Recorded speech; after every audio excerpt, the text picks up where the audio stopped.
دعا کی آنکھ سے ایک موتی گرا تھا، اس کی کب سے رکی سانس بحال ہوئی تھی۔ اس کی ستم گیری اگر ناقابل برداشت تھی تو مسیحائی جان لیوا تھی۔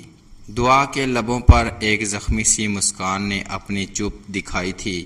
ان چھوٹے چھوٹے زخموں کو دیکھ کر آپ اس قدر نادم ہیں فارس، تو اگر کبھی آپ کو پتہ چلا کہ انجانے میں آپ تو میری روح تک گھائل کر چکے ہیں تب کیا ہوگا؟ تصور میں اس سے مخاطب وہ کرب سے آنکھیں میچ گئی تھی۔ ڈور بیل پر وہ باہر آئی تو دروازے پر سبین آپا کو بچوں سمیت کھڑا پایا۔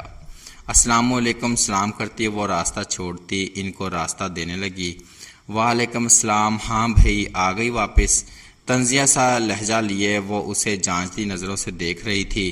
جی آپ کیسی ہیں؟ مسکرا کر بچوں سے ملتے ہوئے اس نے پوچھا۔ ٹھیک ہوں میں بھی، کدھر ہیں فارس اور بچے؟ اس کا پوسٹ مارٹم کرتی نگاہوں سے جائزہ لیتے ہوئے وہ بولی تھی۔ فارس اور حریم کچھ دیر پہلے ہی مارکیٹ گئے ہیں، مزمل سو رہا ہے، اندر کی جانب بڑھاتے ہوئے وہ ساتھ اسے بتا رہی تھی جو اب گھر کا بھرپور جائزہ لے رہی تھی۔ واہ، ماننا پڑے گا، فارس نے تو آتے ہی گھر کی شکل ہی بدل ڈالی ہے۔ اس کی تعریف میں بھی ایک چبھن سی تھی۔ دعا کچھ نہ بولی تھی، ویسے بھی اسے عادت ہو گئی تھی اس لب و لہجے کی۔ آپ بیٹھے میں ٹھنڈا لے کر آتی ہوں، کہتی وہ کچن کی جانب رخ کر گئی۔ ساتھ کچھ کھانے کو بھی لانا، صبح سے مشین لگا رکھی تھی، کپڑے دھو دھو کر آدموئی ہو گئی ہوں۔ پیچھے سے ہانک لگاتے ہوئے وہ کہتی ساتھ اپنا دکھڑا بھی رونے لگی۔ دعا نے کولڈ ڈرنکس کے ساتھ فریج میں رکھے ہوئے کیک کو نکالا تھا اور ٹرے سجاتی باہر آ گئی۔ ارے سچ کہا ہے کسی نے، بیٹیوں کا میکا تو ماں سے ہی آباد ہوتا ہے۔ اماں کے جانے سے گھر کیسا ویران سا لگ رہا ہے۔ ابھی اگر اماں ہوتی تو کیسے خوش ہوتی بیٹی اور نواسے نواسی کو دیکھ کر۔ تمہارے منہ پر تو 12 ہی بج گئے ہیں، اداس لہجہ اپناتی وہ کہتے ہوئے۔ نہیں آپا، باخدا ایسی کوئی بات نہیں ہے، آپ کا اپنا گھر ہے، 100 بار آئیں۔ کیک کاٹ کر پلیٹس میں رکھتی وہ اسے دیتی۔ اب اس کے بچوں کو سرو کرتے آرام سے بولی تھی جو اپنی اپنی پلیٹ اور کولڈ ڈرنکس لیے ٹی وی کے سامنے جا بیٹھے تھے۔ سبین نے چونک کر اسے دیکھا، اس کے انداز و اعتبار میں محسوس کن تبدیلی آئی تھی۔ کہاں تو اسے بولنا ہی نہ آتا تھا کہ اس کے منہ میں زبان ہی نہ ہونے گمان ہوتا تھا، اور کہاں پورے اعتماد سے اطمینان سے ان کی ہر بات کا جواب دیتی۔ یہ دعا تو کوئی اور ہی تھی۔ کیک کا پیس منہ میں رکھتے اس نے دعا کو کینہ توز نظروں سے دیکھا۔ شوہر کو آئے ابھی 2 دن ہوئے ہیں اور تمہارے تو رنگ ڈھنگ ہی بدل گئے ہیں۔ ان کے لہجے کی کاٹ پر دعا نے انہیں دیکھا تھا۔ ایسا کچھ نہیں ہے آپا، بس میں نے سوچ لیا ہے کہ بہت جھیل لی نہ کردہ گناہوں کی سزا، اب میں کسی کو بھی یہ حق نہیں دوں گی کہ وہ میرے گھر کے معاملات میں دخل دے، اور اگر ایسا ہوا تو اس بار چپ میں بھی نہیں رہوں گی۔ بے خوف و خطر ان کی آنکھوں میں دیکھتے ہوئے وہ دھیمے مگر قطعی انداز میں بولتی اس کی بولتی بند کر گئی تھی۔ کچھ پل کے لیے وہ سکتے میں آ گئی مگر جلد ہی وہ واپس اپنی جوبن میں آ گئی تھی۔ بولی تو تم تب بھی تھی دعا بیگم، کیا تب اس نے تمہارا یقین کیا تھا جو اب یوں ہواؤں میں اڑ رہی ہو؟ خالی گلاس ٹیبل پر رکھتی تمسخر اڑاتی آواز میں کہتے وہ اس کا چہرہ دھواں دھواں کر گئی تھی، اور اب اس کی حالت سے حیض اٹھاتی اس کو مسکرا کر دیکھ رہی تھی۔ وقت ہمیشہ ایک سا بھی تو نہیں رہتا نا سبین آپا، تب میں کم عمر تھی، نہ سمجھ تھی، اسی لیے دھوکہ کھا گئی، چہروں پر پڑے نقاب پہچان نہیں پاتی تھی۔ مگر اب ایسا نہیں ہے، اب آپ کے سامنے ایک ماں ہے جو اپنے بچوں کے لیے کسی بھی حد تک جا سکتی ہے۔ پھر اگر خسارے میرے حصے میں آئیں گے تو منہ کی دوسرے بھی کھائیں گے۔ سبین اس کے اس قطعیت بھرے انداز پر پیچ و تاب کھا کر رہ گئی۔ اتنے میں مزمل بھی آنکھیں ملتا بوا کمرے سے نکلا تھا۔ دعا اسے دیکھ کر مسکرائی۔ آ جاؤ بیٹا، دیکھو پھپھو اور بہن بھائی آئے ہوئے ہیں، ملیں آ کر، نرم سے لہجے میں اسے کہا تو وہ تابعداری سے سبین کی جانب بڑھتا پاس پہنچ کر سلام کرنے لگا۔ سبین بھی بے دلی سے ملی تھی۔ دعا نے اپنے بچوں کو گھریلو سیاست سے ہمیشہ دور رکھا ہوا تھا۔ وہ نہیں چاہتی تھی کہ اس کی اولاد کے دل میں اپنے باپ سے منسلک رشتوں کو لے کر کوئی بھی کدورت آئے، مگر اب وہ بڑے ہو رہے تھے تو لہجوں کا فرق سمجھنے لگے تھے، اور کچھ اپنے اور اپنی ماں کے ساتھ ان کے رویوں نے ان کے اندر احساس محرومی بھی پیدا کر دی تھی جو دعا کے لیے ناقابل قبول تھی۔ بات جب تک اس کی ذات تک تھی اس نے سب برداشت کیا تھا، مگر اپنے بچوں کو لے کر وہ کوئی سمجھوتا نہیں کرے گی۔ یہ بات اب طے شدہ تھی۔ مزمل اب ماہم، اسد اور ہادی سے مل رہا تھا۔ جب اسد کی آواز آئی، ماما ہم مزمل اور حریم کے نئے کھلونے دیکھنے جائیں جو ماموں لے کر آئے ہیں۔ ہاں ہاں جاؤ بیٹا، اس میں پوچھنے والی کون سی بات ہے، یہ تمہارے ماموں کا گھر ہے، ماموں بھی وہ جو تم لوگوں پر جان چھڑکتا ہے۔ سبین بظاہر تو اسے کہہ رہی تھی، مگر اس کی آگ برساتی نظریں دعا پر تھیں۔ وہ اسے دبے لفظوں میں بہت کچھ جتا گئی تھی۔ دعا کچھ نہ بولی، برتن اٹھا کر کچن کی طرف چل دی۔ سبین بھی تجسس کے ہاتھوں مجبور بچوں کے پیچھے اسی کمرے میں گئی تو اندر داخل ہوتے حیرت سے اس کا منہ کھل گیا تھا۔ دعا بھی برتن رکھ کر وہیں آ گئی تھی۔ سبین کے بچوں نے کمرے میں ادھم مچا رکھا تھا، وہ تو جیسے ہر ایک چیز کا پوسٹ مارٹم کرنے کے در پہ تھے۔ مزمل خاموشی سے رائٹنگ ٹیبل کے آگے رکھی کرسی پر بیٹھا ہوا انہیں دیکھ رہا تھا۔ ارے واہ، تمہارے تو مقدر ہی جاگ اٹھے ہیں۔ اس کی موجودگی کا احساس ہوا تو سبین بنا موڑے کمرے میں ایک گہری نگاہ ڈالتی طنز سے باز نہ آئی تھی۔ اس کے لب و لہجے میں حسد در آئی۔ الحمدللہ، اللہ تعالیٰ کے ہاں دیر ہے اندھیر نہیں، وہ ظالموں میں سے نہیں ہے اپا۔ اس کے چہرے پر جو سکون تھا، آسودگی تھی، سبین کو وہ ایک آنکھ نہ بھائی۔ ڈور بیل کی آواز آئی، فارس اور حریم ہوں گے کہتی وہ باہر کی طرف گئی تھی۔ کچھ دیر بعد وہ واپس آئی تو ساتھ وہ دونوں باپ بیٹی بھی تھے۔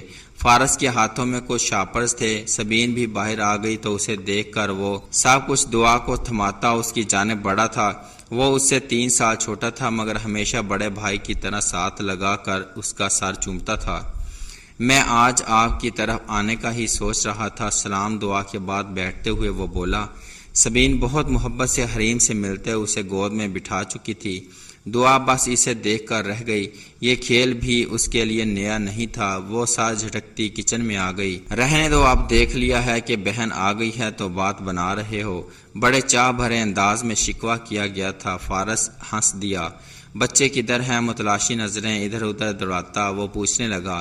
اندر ہے مزمل کے پاس، میری تو ناک میں دم کر رکھا تھا، پوچھ کر کے حریم اور مزمل کب واپس آئیں گے۔ بہت پیار کرتے ہیں میرے بچے ان دونوں سے۔ اس کا لہجہ خوش آمدی سا ہو گیا تھا اور اس کی بات سن کر گود میں بیٹھی حریم کے کان کھڑے ہو گئے۔ وہ جھٹ سے اس کی گود سے اتری۔ بابا میں بھی جاؤں ان کے پاس روم میں؟ بابا سے اجازت طلب کرتی وہ اس کے سر ہلانے پر بھاگی تھی۔ فارس سمجھا اسے اپنے کزن سے ملنے کی جلدی ہے تو وہ مسکرایا، مگر در حقیقت اسے اپنے کھلونے خطرے کی زد میں دکھائی دے رہے تھے۔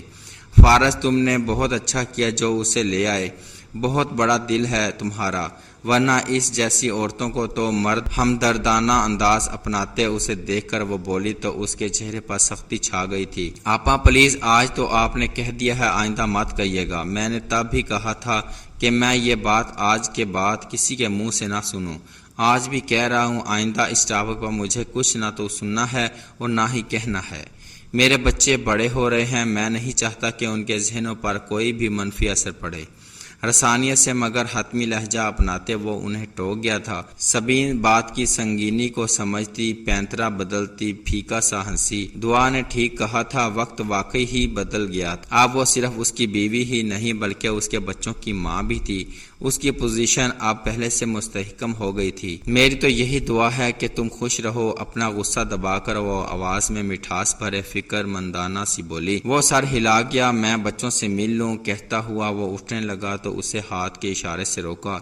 تم رکو، میں انہیں ادھر ہی بلا لیتی ہوں۔ اس نے آواز دی تو تھوڑی دیر بعد سب باہر ہی آ گئے تھے۔ فارس ان سے شفقت سے ملا۔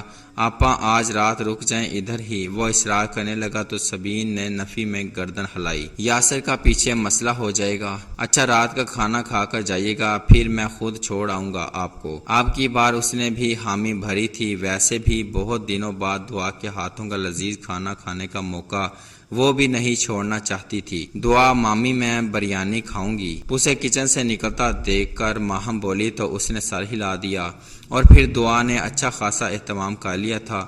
ہر ڈش بہت لذیذ تھی، اس کے ہر کام سے نفاست جھلک رہی تھی۔ ٹیبل پر کہیں کوئی بد نظمی نہیں تھی۔ فارس کا ذہن الجھنے لگا، اسے بہت سی باتیں یاد آ رہی تھیں، مگر حریم کی آواز پر وہ ہر سوچ جھٹکتا اس کی جانب متوجہ ہو گیا تھا۔ دعا نے یاسر کے لیے بھی کھانا پیک کر دیا تھا۔ مما مجھے یہ والی ڈول چاہیے، یہ میں لوں گی۔ وہی ہوا تھا جو ہمیشہ سے ہوتا آیا تھا۔ واپسی پر 8 سالہ ماہم حریم کی گڑیا اٹھا لائی تھی۔ حریم کی شکایتی نظریں ماں کی جانب اٹھی تھیں جو لب بھینچ کر کھڑی تھی۔ سبین مسکرا کر فارس کو دیکھنے لگی جو حریم کے اداس ہوئے چہرے کو دیکھ رہا تھا۔ پھر وہ چل کر ماہم کے پاس آیا تھا۔ ماہم بچے، ماموں آپ کو ایسی ہی نئی ڈول دلا دیں گے، یہ تو حریم کی ہے نا، اور کسی کی چیز ایسے نہیں لینا بری بات ہوتی ہے۔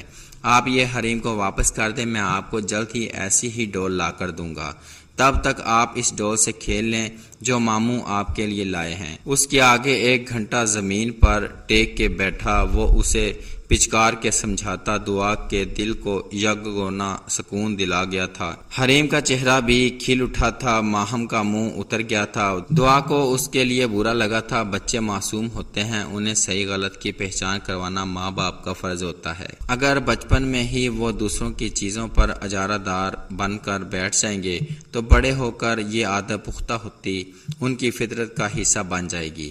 اس لیے ضروری تھا وہ ابھی سے جان جاتی کہ دوسروں کو ان کے حق سے دستبردار کر کے اس پر قابض ہو جانا غلط ہے۔ سبین دھواں سا چہرہ لیے وہاں سے نکلی تھی۔ اسے کبھی احساس ہوا تھا کہ ہوائیں اب اپنا رخ بدل رہی ہیں۔ طلحہ کی شادی میں صرف 2 دن باقی تھے۔ امی اور طلحہ کی بار بار کالز آ رہی تھیں۔ فارس نے آج آنے کا کہا تھا، اسی لیے وہ صبح سویرے ہی اٹھ کر تمام کام نپٹا چکی تھی۔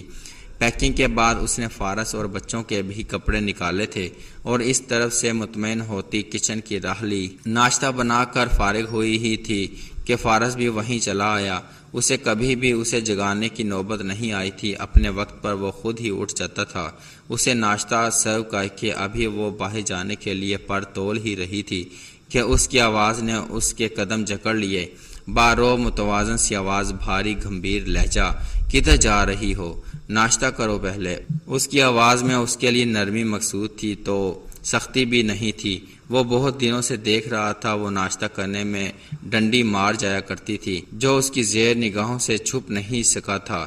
دعا چپ چاپ آ کر بیٹھ گئی تھی۔ وہ اسے یہ نہیں کہہ سکتی تھی کہ صبح سب کی پسند کا ناشتہ بنانے کی بھاگ دوڑ میں اس کو خود ناشتہ کرنے کی عادت نہیں رہی۔ بچوں کو جگا کر ناشتہ کروایا اور پھر وہ گھر سے نکل گئے تھے۔ وہاں پہنچ کر ان کا پرتپاک استقبال کیا گیا تھا۔ دعا کے وہاں رہنے کے دوران سب خریداری تو پہلے ہی ہو چکی تھی، بس تیاری اپنے آخری مراحل میں تھی جس کے لیے وہ 2 دن کافی تھے۔ فارس نے بھی آ کر کافی ذمہ داریاں اپنے ذمہ لی تھیں۔ یوں طلحہ کو بھی ذرا ریلیف مل گیا تھا۔ 2 دن پلک جھپکتے گزر گئے تھے۔ طلحہ نے مہندی کا چھوٹا موٹا فنکشن بھی نہ کرنے دیا تھا۔ آج اس کی بارات تھی۔ فارس اور دعا صبح سے لگے ہوئے تھے، جبکہ وہ راجہ اندر بنا شاہانہ انداز میں صوفے پر بیٹھا ہوا مسکرا کر انہیں بھاگ دوڑ کرتے دیکھ رہا تھا۔ اس کا کہنا تھا کہ آج اس کا دن ہے تو وہ اتنا پروٹوکول تو بنتا ہے۔ فارس کو اکیلا ہی لگا دیکھ کر امی نے اسے دبے لفظوں میں شرم دلائی تھی، مگر فارس نے انہیں منع کر دیا تھا۔ طلحہ ڈھیٹ بنا ہنستا رہا تھا۔ پاس ہی امی تسلی کے لیے ایک نظر اس کے سسرال والوں کو دینے کے لیے سامان کو دیکھ رہی تھی۔ طلحہ اب اٹھ جاؤ، تیار خود ہو لوگے یا یہ بھی ہمیں ہی کرنا پڑے گا؟ دعا بچوں کو تیار کر کے باہر آئی تو اسے موبائل پر بیزی دیکھ کر تپ کر بولی۔ حریم نیوی بلو کلر کی بھاری شلوار پر گھٹنے سے ذرا اوپر تک آتی ہم رنگ ایمبرائڈری قمیض جس پر سلور نگوں سے خوبصورت دیدہ زیب کام ہوا تھا، گلے کے گر لپٹا چھوٹا سا دوپٹہ، ہم رنگ چوڑیاں اور پاؤں میں کھسا پہنے ہوئے تھی۔ دعا نے اس کے بالوں کا آگے سے رنگ بنائے پیچھے سے کھلے چھوڑ رکھے تھے۔ صاف ستھرا چہرہ لیے وہ بہت پیاری لگ رہی تھی، جبکہ مزمل نے وائٹ شلوار قمیض پر نیوی بلو واسکٹ پہن رکھی تھی جس میں وہ چھوٹا سا شہزادہ معلوم ہوتا تھا۔ فارس اور مزمل کے جبکہ دعا اور حریم کے کپڑے ایک جیسے تھے، جبکہ کلر تھیم بھی سیم تھا۔ یہ بھی طلحہ کی ہی کارستانی تھی۔ شاپنگ کے دوران اس نے دعا کو ایک ایک چیز ڈکٹیٹ کروائی تھی۔ ماموں کے سوہنے بچے کیا لگ رہے ہو یار۔ موبائل کی جان چھوڑتا بچوں پر صدقے واری ہوتا وہ ان کا منہ چومتا۔ اب دعا کی طرف متوجہ ہوا۔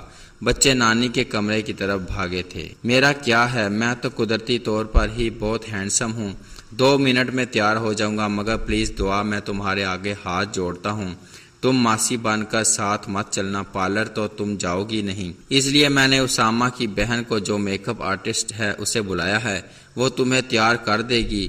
اس کی طرف دیکھتا وہ باقاعدہ ہاتھ جوڑے بے چارگی سے کہہ رہا تھا، دعا نے خود کو دیکھا تھا، وہ کل سے پہنے ہوئے کپڑوں میں گھوم رہی تھی جو اب سلوٹ زدہ ہو رہے تھے۔ کسی کو بلانے کی کیا ضرورت تھی، میں خود تیار ہو جاتی ہوں، وہ منمنائی۔